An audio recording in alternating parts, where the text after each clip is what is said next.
तेजिंदर बग्गा मामले में पंजाब हरियाणा हाईकोर्ट में टली सुनवाई। अब 10 मई को होगी अगली सुनवाई। पंजाब सरकार ने हाईकोर्ट में दाखिल की थी 2 एप्लीकेशंस। दिल्ली और हरियाणा पुलिस को पार्टी बनाने और हरियाणा में सीसीटीवी फुटेज को सुरक्षित रखने की थी मांग। मोहाली कोर्ट ने तेजिंदर बग्गा के खिलाफ अरेस्ट वारंट किया जारी। पंजाब पुलिस को बग्गा को गिरफ्तार कर पेश करने का आदेश। तेजिंदर सिंह बग्गा की गिरफ्तारी। पंजाब में बीजेपी कार्यकर्ताओं में नाराजगी। संगरूर में सीएम भगवंत मान के घर के बाहर किया प्रदर्शन। सिख समुदाय का अरविंद केजरीवाल के घर के बाहर प्रदर्शन। मनजिंदर सिंह सिरसा और आदेश गुप्ता ने की अगुवाई। बंगलुरु में तेजिंदर सिंह बग्गा की गिरफ्तारी के खिलाफ बीजेपी का प्रदर्शन। आम आदमी पार्टी के दफ्तर के बाहर नारेबाजी। तेजिंदर बग्गा को सुरक्षा मुहैया कराएगी दिल्ली पुलिस। बग्गा ने सुरक्षा को लेकर जताई थी आशंका।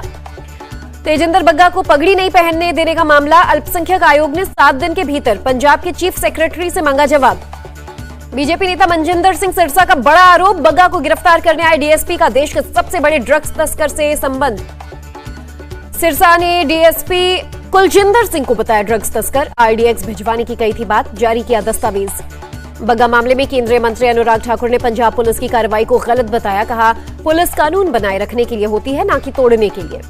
तेजिंदर सिंह बग्गा से मिलने दिल्ली आए गोवा के सीएम प्रमोद सावंत। कहा, एक वीडियो पोस्ट करने के लिए केजरीवाल ने किडनैप करवा लिया था। सीएम प्रमोद सावंत ने कहा, चुनाव में गोवा की जनता ने आम आदमी पार्टी को उसका सही जगह दिखाया था। उसी तरह दिल्ली के लोग भी अन्याय के खिलाफ खड़े होंगे। तेजिंदर बग्गा से मिले बीजेपी युवा मोर्चा के अध्यक्ष तेजस्वी सूर्या। बग्गा के पिता भी रहे मौजूद। दिल्ली के डिप्टी सीएम मनीष सिसोदिया ने तेजिंदर सिंह बग्गा को गुंडा बताया। कहा, एक गुंडे को बीजेपी बचा रही है। वाराणसी के जिला कोर्ट के ज्ञानवापी मस्जिद सर्वे मामले में मुस्लिम पक्ष की अर्जी पर फैसला सुरक्षित। कोर्ट कमिश्नर को बदलने की गई है मांग। कोर्ट कमिश्नर बदले जाने के मामले में 9 मई को होगी अगली सुनवाई। कोर्ट कमिश्नर सहित दोनों पक्षों को पेश होने का आदेश। ज्ञानवापी मस्जिद में दूसरे दिन का नहीं हो पाया सर्वे। मुस्लिम पक्ष ने सहयोग करने से किया इनकार। सुनवाई की तारीख आगे खिसकने का दिया हवाला। हिंदू पक्ष के वकील हरिशंकर जैन का आरोप, मुस्लिम पक्ष के लोगों ने बैरिकेडिंग के अंदर जाने से रोका। ज्ञानवापी सर्वे पर केंद्र और यूपी सरकार की खामोशी पर ओवैसी ने उठाए सवाल। कहा, सरकार को कोर्ट को वर्शिप एक्ट 1991 के बारे में बताना चाहिए था। असदुद्दीन ओवैसी का संघ और बीजेपी पर आरोप। कहा, 90 के दशक वाली नफरत को फिर से भड़काना चाहते हैं। दिल्ली में उत्कर्ष महोत्सव में बीजेपी अध्यक्ष जेपी नड्डा ने लिया हिस्सा। कहा, बीजेपी संस्कृति की रक्षक और संस्कृति को आगे बढ़ाने वाली है। जेपी नड्डा ने लोगों को दिया भरोसा। कहा, बीजेपी और पीएम मोदी भारतीय परंपरा और संस्कृति को आगे बढ़ाने में कोई कसर नहीं छोड़ेंगे। 20 और 21 मई को जयपुर में बीजेपी नेताओं की बड़ी बैठक। जेपी नड्डा बैठक में लेंगे हिस्सा। पीएम की वीडियो कॉन्फ्रेंस के जरिए करेंगे संबोधित। हैदराबाद के चंचलगुड़ा जेल में एनएसयूआई के सदस्यों से मिले राहुल गांधी। उस्मानिया यूनिवर्सिटी के बाहर प्रदर्शन करने पर हुई थी गिरफ्तारी। राहुल गांधी ने तेलंगाना कांग्रेस के कार्यकर्ताओं को किया संबोधित। प्रदेश में बदलाव के लिए युवाओं को कांग्रेस से जुड़ने की अपील की। राहुल गांधी की कार्यकर्ताओं को 2 टूक, अपनी किसी भी शिकायत को मीडिया पर न लाएं, पार्टी का नुकसान होता है, हम इसे बर्दाश्त नहीं करेंगे। राहुल गांधी ने पार्टी के समर्पित कार्यकर्ताओं को पार्टी की आत्मा बताया। कहा, यह अन्याय के खिलाफ लड़ाई लड़ रहे हैं। कांग्रेस से इस्तीफा देने के कुछ घंटे बाद बीजेपी में शामिल हुए प्रमोद माधवराज। सीएम बसवराज बोम्मई रहे मौजूद। जम्मू कश्मीर के पूर्व शिक्षा मंत्री हर्षदीप सिंह ने आम आदमी पार्टी का थामा दामन। संजय सिंह ने दिलाई सदस्यता। मुंबई के बीकेसी मैदान में 14 मई को रैली करेंगे सीएम उद्धव ठाकरे। पूर्व सीएम फडणवीस 15 मई को गोरेगांव नेस्को ग्राउंड में करेंगे जनसभा। महाराष्ट्र बीजेपी के नेता देवेंद्र फडणवीस का ऐलान, निकाय चुनाव में उनकी पार्टी 27% टिकट ओबीसीओ को देगी। Gujarat BJP chief CR Patil ने दिल्ली के सीएम अरविंद केजरीवाल को महाठग बताया। कहा, मुफ्त वाली चाल गुजरात में नहीं चलेगी। दिल्ली में कांग्रेस नेता भूपेंद्र सिंह हुड्डा से मिले किसान नेता राकेश टिकैत समेत कई किसान नेताओं ने की चर्चा। भूपेंद्र सिंह हुड्डा ने कहा, किसानों की समस्याओं पर हुई है बात, चिंतन शिविर के लिए ड्राफ्ट करूंगा तैयार। भूपेंद्र सिंह हुड्डा की मांग, एमएसपी से कम फसल को कोई भी खरीदता है तो उसके लिए सजा का हो प्रावधान। उपराष्ट्रपति वेंकैया नायडू की देश की जनता से अपील, पर्यावरण को बचाए रखने के लिए आगे आएं। नई शिक्षा नीति को लेकर पीएम मोदी ने हाई लेवल मीटिंग की। पीएम ने ऑफलाइन और ऑनलाइन पढ़ाई के बीच बैलेंस बनाने पर जोर दिया। दिल्ली में बीआरओ के 63वें स्थापना दिवस पर कार्यक्रम में शामिल हुए रक्षा मंत्री राजनाथ सिंह। कहा, देश की सीमाओं पर बीआरओ ने किया अभूतपूर्व काम। रक्षा मंत्री राजनाथ सिंह ने कहा, सरकार बीआरओ की हर संभव मदद करती है। बीआरओ ने अब तक 60,000 किलोमीटर लंबी सड़क, 850 पुल और 19 हवाई पट्टियां बनाई। उधमपुर में नॉर्थ टेक कॉन्फ्रेंस में पहुंचे उपसेना प्रमुख lieutenant general BS Raju. Make in India सैन्य उपकरणों की प्रदर्शनी का लिया जायजा। केंद्र सरकार ने सुप्रीम कोर्ट के 2 जजों की नियुक्ति पर नोटिफिकेशन जारी किया। जस्टिस सुधांशु धुलिया और justice JP Pardiwala supreme court के जज नियुक्त।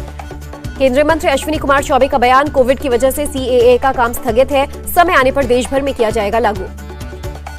आम आदमी पर फिर पड़ी महंगाई की मार, 50 रुपए महंगा हुआ घरेलू गैस सिलेंडर।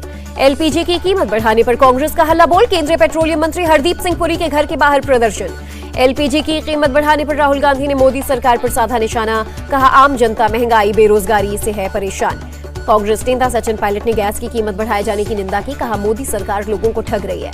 शिवसेना सांसद संजय राउत ने कहा महंगाई पर ना तो पीएम और ना ही वित्त मंत्री बोलते हैं, बीजेपी का कोई नेता भी नहीं बोलता। संजय राउत ने कहा लाउडस्पीकर का चैप्टर अब समाप्त हो गया है, बीजेपी के नेताओं को महंगाई और बेरोजगारी पर बोलना चाहिए। एआईएमआईएम प्रमुख असदुद्दीन ओवैसी ने कहा पीएम मोदी को मालूम है जब तक नफरत की बात होगी गैस पर 1000 रुपए भी बढ़ा देंगे, वोट उन्हीं को मिलेगा। बंगाल की सीएम ममता बनर्जी का सरकार पर बड़ा इल्जाम, तेल और गैस की लगातार कीमत बढ़ाकर मोदी सरकार जनता को कष्ट दे रही है। टीएमसी सांसद सुखेंद्र शेखर रॉय ने कहा तेल और गैस की बढ़ती कीमत से जनता परेशान है, हम इसकी निंदा करते हैं। सुखेंद्र शेखर रॉय ने कहा सरकार कंगाल हो गई है, बीते 2 साल में तेल की कीमत बढ़ाकर 17 लाख करोड़ रुपए वसूले। बीजेपी नेता दिलीप घोष ने सरकार का बचाव किया, कहा यूक्रेन रूस युद्ध के चलते तेल और गैस के दाम बढ़े हैं। दिलीप घोष ने ममता सरकार पर साधा निशाना, कहा बंगाल में सबसे ज्यादा महंगी है बिजली, यहां बिना पैसे के किसी योजना का लाभ नहीं मिलता। अयोध्या में राम मंदिर निर्माण स्थल की सामने आई तस्वीर, 5 फीट लंबे 17,000 पत्थर से तैयार हो रहा है मुख्य स्थान। मकराना से लाए गए पत्थर लगाने का काम इसी महीने हो सकता है शुरू, अभी तक मंदिर का करीब 30% निर्माण पूरा। मुजफ्फरनगर की मोहम्मद समर गजनी के राम मंदिर निर्माण में दान की 90 लाख की संपत्ति, कहा इससे एक अच्छा संदेश देने की कोशिश कि राम और भगवा से मुस्लिम भी करते हैं मोहब्बत। रविवार को बद्रीनाथ धाम के खुल जाएंगे कपाट, 12 क्विंटल फूलों से सजावट का काम जारी। बैंक फ्रॉड मामले में पंजाब के विधायक जसवंत सिंह के घर समेत कई जगहों पर सीबीआई की छापेमारी, 94 सिग्नेचर किए हुए चेक और कई आधार कार्ड बरामद। नक्सलियों को लेकर सीएम भूपेश बघेल का बड़ा बयान, पैम्फलेट के जरिए नक्सलियों ने वार्ता की बात जाहिर की, संविधान में भरोसा जताएंगे तो नक्सलियों से बात की जाएगी। हरियाणा के पंचकुला में चौथे खेलो इंडिया यूथ गेम्स का लोगो, एंथम, जर्सी और मैस्कॉट का अनावरण, सीएम खट्टर और केंद्रीय मंत्री अनुराग ठाकुर ने लिया हिस्सा। इस बार हरियाणा के 5 पारंपरिक खेलों को किया जाएगा शामिल। अनुराग ठाकुर ने कहा बिना लोगों की भागीदारी के यहां व्यापक अभियान नहीं बन सकता। 2300 एथलीट्स को बेहतर बनाने के लिए हर एक एथलीट पर सरकार 6 लाख रुपए कर रही है खर्च, केंद्रीय खेल मंत्री ने दी जानकारी। हरियाणा के सीएम मनोहर लाल खट्टर ने कहा हमारी सरकार ने नीति बनाई है, मेडल लाने वालों को नौकरी देंगे, खेल में हिस्सा लेने वालों को नौकरी में आरक्षण देंगे। तमिलनाडु में सरकार के 1 साल पूरे होने पर सीएम स्टालिन का ऐलान, स्कूलों में कक्षा 1 से 5वीं तक के छात्रों के लिए ब्रेकफास्ट स्कीम लागू की जाएगी। बंगलुरु में पशु एम्बुलेंस और अस्पताल का शुभारंभ, सीएम बोम्मई, केंद्रीय मंत्री पुरुषोत्तम रूपाला समेत कई मंत्री रहे मौजूद। दिल्ली की पटियाला हाउस कोर्ट ने रुजिरा बनर्जी के खिलाफ जारी किया वारंट, कोयला घोटाले जांच में नहीं किया सहयोग, ममता के भतीजे अभिषेक की पत्नी है रुजिरा। दक्षिणी दिल्ली में डिमोलिशन ड्राइव के खिलाफ सीपीएम ने सुप्रीम कोर्ट में दायर की याचिका, एसडीएमसी की कार्रवाई को गलत बताया। जहांगीरपुरी हिंसा मामले में पुलिस ने और 3 आरोपियों को किया गिरफ्तार, अब तक कुल 36 लोगों की हो चुकी है गिरफ्तारी। दिल्ली पुलिस के सिक्योरिटी हेडक्वार्टर में लगी आग, शॉर्ट सर्किट की वजह से एक ऑफिस में भी लगी आग, फायर ब्रिगेड की 3 गाड़ियों ने बुझाई आग। दिल्ली के डाबरी इलाके में 23 अप्रैल को युवक को पीटने का वीडियो सामने आया, इलाज के दौरान लड़के की हुई थी मौत। इंदौर के स्वर्णबाग कॉलोनी की 2 मंजिला इमारत में भीषण आग, 7 लोगों की मौत, 8 लोग गंभीर रूप से झुलसे अस्पताल में भर्ती। इलेक्ट्रिक मीटर में शॉर्ट सर्किट से भड़की आग, लोगों के नींद में होने की वजह से भागने का नहीं मिला मौका, दमकल ने 3 घंटे की कड़ी मशक्कत के बाद पाया काबू। इंदौर हादसे पर मुख्यमंत्री शिवराज सिंह चौहान ने जताया दुख, मृतकों के परिजनों को 4-4 लाख रुपए मुआवजे का किया ऐलान। जमशेदपुर में टाटा स्टील के कोक प्लांट में लगी आग, 3 लोग गंभीर रूप से घायल, सभी का इलाज जारी। हिमाचल के किन्नौर में टिंडोंग पावर प्लांट में हादसा, 2 लोगों की मौत, 3 लोग गंभीर रूप से घायल। हैदराबाद में नागराजू के मर्डर के विरोध में एबीवीपी का मार्च, इंसाफ की मांग, हिंदू लड़के से शादी करने पर मुस्लिम लड़की के भाई ने की थी सरेआम हत्या। श्रीनगर के अलीजान रोड इलाके में एवा ब्रिज पर आतंकियों ने बाइक से जा रहे पुलिसकर्मी को मारी गोली, पुलिस वाले को अस्पताल में कराया गया भर्ती। यूपी के पूर्व मंत्री हाजी याकूब को हाईकोर्ट से झटका, गिरफ्तारी पर रोक की याचिका हाईकोर्ट में रद्द। शामली में माफिया संजीव जीवा की 3 करोड़ की प्रॉपर्टी जब्त, प्रशासन ने 5 बीघा जमीन और प्लॉट किया कुर्क, माफिया मुख्तार अंसारी का करीबी है जीवा। मथुरा में यमुना एक्सप्रेसवे पर रफ्तार का कहर, नोएडा की तरफ जा रही कार दूसरे वाहन से टकराई, 7 लोगों की मौत, 2 लोग गंभीर रूप से घायल। शिवसेना सांसद संजय राउत ने महाराष्ट्र में शांति होने की कही बात, कहा शांति बिगाड़ने वालों को जनता ने दिया मुंहतोड़ जवाब। मुंबई में अजान के समय लाउडस्पीकर बजाने के नियम के उल्लंघन का मामला, 3 लोगों पर केस दर्ज। ठाणे में मनसुख हिरेन के परिवार वालों से मिले बीजेपी नेता किरीट सोमैया, उद्धव सरकार पर साधा निशाना, कहा सचिन वाजे प्रदीप शर्मा को बचा रहे सीएम उद्धव। मुंबई के सांताक्रूज इलाके में LIC के दफ्तर में लगी भीषण आग, फायर ब्रिगेड की 9 गाड़ियों ने कई घंटे की मशक्कत के बाद पाया काबू। महाराष्ट्र के ठाणे में एक बुजुर्ग महिला से 1 लाख रुपए से ज्यादा के गहने की लूट, 4 लोगों ने पुलिस बताकर लूट की घटना को दिया अंजाम। देश में बीते 24 घंटे में कोरोना के 3,805 नए मामले मिले, 22 संक्रमितों ने तोड़ा दम। दिल्ली में बीते 24 घंटे में कोरोना से 1,407 लोग संक्रमित, 2 लोगों की मौत। महाराष्ट्र में कोरोना के 253 नए केसेस मिले, 24 घंटे में 136 संक्रमित ठीक हुए।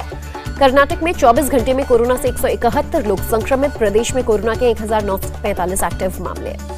यूक्रेन के खार्किव में रूस की सैन्य कार्रवाई जारी, यूक्रेनी सेना की कार्रवाई को रोकने के लिए 3 पुलों को तोड़ा गया। श्रीलंका में इमरजेंसी लगाने पर अमेरिका, यूरोपीय यूनियन समेत कई पश्चिमी देशों के प्रतिनिधियों ने जताई चिंता, कहा इससे समस्या का समाधान नहीं होगा। श्रीलंका के विपक्षी दलों ने भी स्टेट इमरजेंसी लगाए जाने की आलोचना की। सरकार ने जवाब में कहा आर्थिक संकट से निपटने के लिए जरूरी बताया।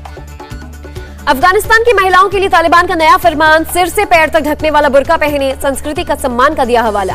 पाकिस्तान के बलूचिस्तान प्रांत में 5.2 तीव्रता का भूकंप, 80 घर तबाह, 200 से ज्यादा लोग बेघर। राजस्थान रॉयल्स की टीम ने पंजाब किंग्स को 6 विकेट से हराया। राजस्थान ने 190 रन के लक्ष्य को 19 ओवर 4 गेंद में किया हासिल। रविवार को सनराइजर्स हैदराबाद के खिलाफ ग्रीन जर्सी में उतरेगी रॉयल चैलेंजर्स बेंगलुरु की टीम। गो ग्रीन इनिशिएटिव के लिए लोगों को जागरूक करने का है मकसद।